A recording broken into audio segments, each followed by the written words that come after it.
Welcome to a new episode of Norway Perspectives, brought to you by Norway Relocation Group, your trusted source for honest, practical advice on moving to and living in Norway. In this episode, we're tackling one of the most important, and often stressful, parts of the relocation journey: finding a place to live. Whether you're moving to Norway for work, studies, family, or a fresh start, housing is one of the first major challenges you'll face. The rental market here operates a bit differently than in many other countries, and knowing what to expect will make your transition smoother and more successful. Let's begin with the basics. In Norway, most newcomers start by renting, not buying. That's completely normal and often expected. Buying property in Norway typically requires a long-term residence permit, a solid credit history in Norway, and access to local mortgage financing.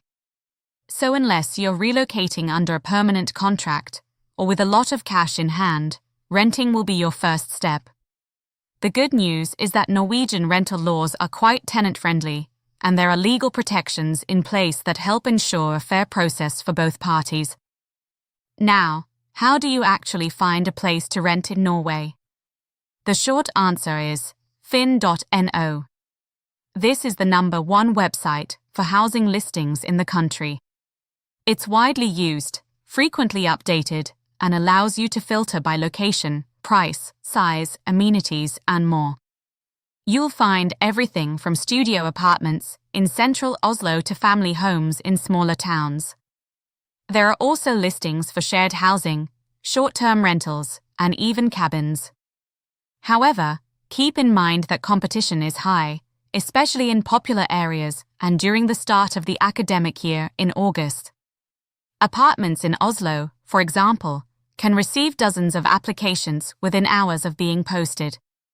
That's why it's important to set up alerts, act fast, and be ready with your application documents. Speaking of documents, what do you need to rent a place in Norway?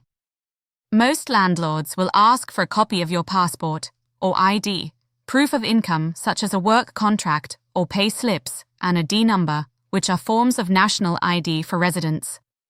Some landlords may also request a reference from a previous landlord, especially if you've rented in Norway before. If you don't yet have a job or Norwegian ID number, this can make the process a bit more complicated.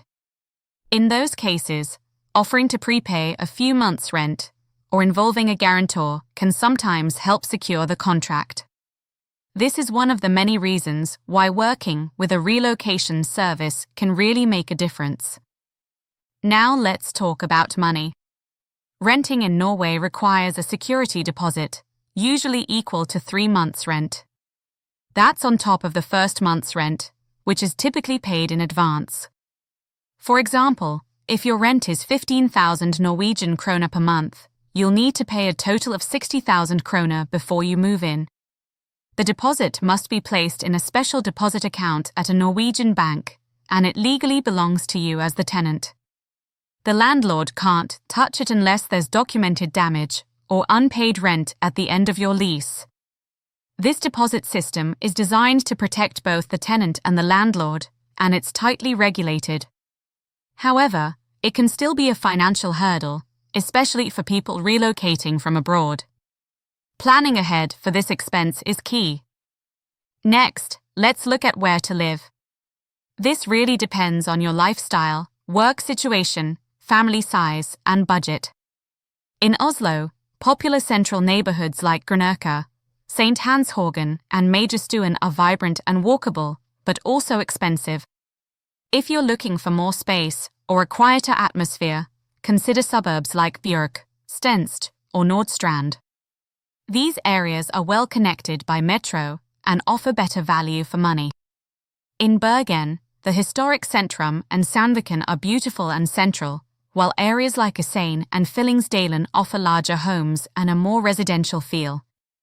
In Trondheim, Midtbyen is the central hub, but students and young professionals often choose Moholt or Lade for affordability and convenience. The good news is that public transportation in Norway is excellent, especially in urban areas. You don't necessarily need a car, and many commuters rely on trains, trams, buses, and ferries every day. Now, a very important topic: how to avoid scams. Unfortunately, housing scams targeting foreigners are becoming more common, especially on Facebook Marketplace and other unofficial platforms. Be careful if a landlord refuses to show the property in person, or over video, asks for payment through cryptocurrency or Western Union, or offers a deal that sounds too good to be true. Always insist on a written contract and never send money before verifying the legitimacy of the listing. If you're uncertain, consider working with a relocation specialist who can validate the property and landlord for you. Once you've found a potential home, you'll be asked to sign a rental agreement. These contracts usually run for 12 months with a standard 3-month notice period. The contract will specify the monthly rent, the deposit amount, payment dates, and any rules related to pets, smoking, or subletting. It's also common for tenants to be responsible for electricity and internet costs on top of rent. Norwegian rental law allows landlords to raise the rent once per year, but only according to official guidelines and with proper written notice. As a tenant, you also have the right to a clean and functional living space, and landlords are legally required to handle most major repairs. Let's now talk about furnishing. In Norway, rental properties come in 3 general categories: unfurnished, semi-furnished, and fully furnished. An unfurnished apartment usually includes a kitchen, built-in wardrobes, and sometimes appliances like a stove or washing machine. A semi-furnished unit may include beds, tables, and a sofa. A fully furnished apartment is turnkey and ideal for short stays or people relocating without any furniture. Before you sign a lease, ask the landlord what is included and always request updated photos of the property. For students and young professionals, shared housing is very common. These are called collective, where you rent a private bedroom and share common spaces like the kitchen and bathroom. It's affordable and can be a great way to meet new people. You'll find listings for shared housing on finn.no, as well as on Facebook groups like Leie Oslo, Bergen Apartments, and similar local pages. Just remember that shared housing can vary in quality, so view the space in person or via video whenever possible. If this all sounds like a lot to manage, especially from outside the country, you're not wrong. The Norwegian housing process is regulated and secure, but it can also be time-consuming, competitive, and confusing. That's why many newcomers choose to work with relocation services like Norway Relocation Group. We help you with the search, verify listings, communicate with landlords, assist with documentation, and guide you through signing the contract and moving in. It's a great way to reduce stress and avoid costly mistakes, especially in your first few months. So, that's your complete guide to finding a place to live in Norway. Renting here can be a smooth and fair process, as long as you understand the system, plan your finances, and stay alert to potential pitfalls.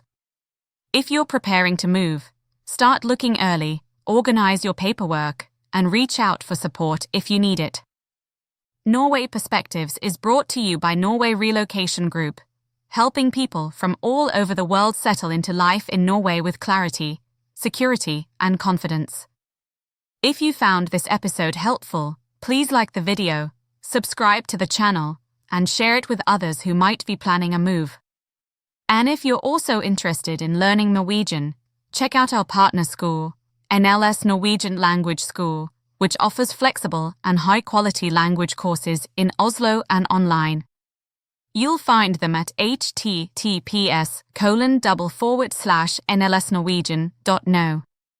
Thanks for watching, and we'll see you in the next episode of Norway Perspectives.